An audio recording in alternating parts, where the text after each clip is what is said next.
اللہ پاک نے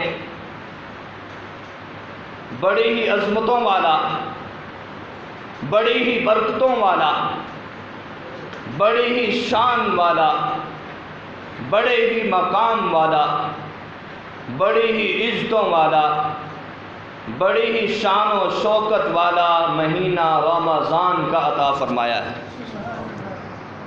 اور اس کے ساتھ ہی اللہ نے رمضان اور قرآن، رمضان اور قرآن وزن بھی دونوں کا بر وزن ہے، ایک جیسا ہے، رمضان اور قرآن۔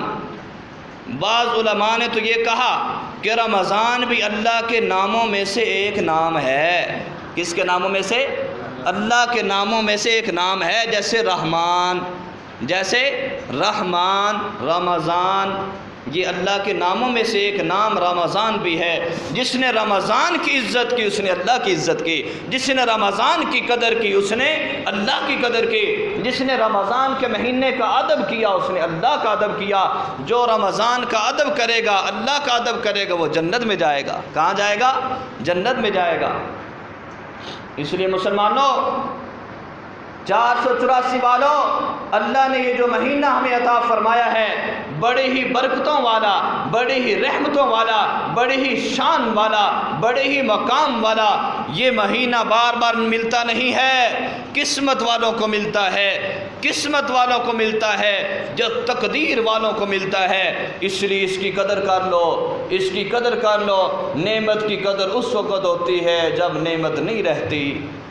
ہم سمجھتے ہیں دنیا جمع کرنے والا کامیاب ہے، بینک بیلنس بنانے والا کامیاب ہے، کوٹھیاں بنانے والا کامیاب ہے، گاڑیاں لینے والا کامیاب ہے، سونا چاندی جمع کرنے والا کامیاب ہے، مارکیٹ بنانے والا کامیاب ہے، پلاٹ پر پلاٹ خریدنے والا کامیاب ہے۔ نا میرے دوستو، 484 والوں، جامع مسجد رحمانیہ کے اندر بیٹھنے والوں، سن لو، کامیابی دنیا کے نقشوں کے اندر نہیں ہے، دنیا کی تجارت، زراعت، صنعت، عہدے، ڈگریوں کے اندر، کرسی کے اندر، بادشاہت کے اندر، وزارت کے اندر نہیں ہے۔ اللہ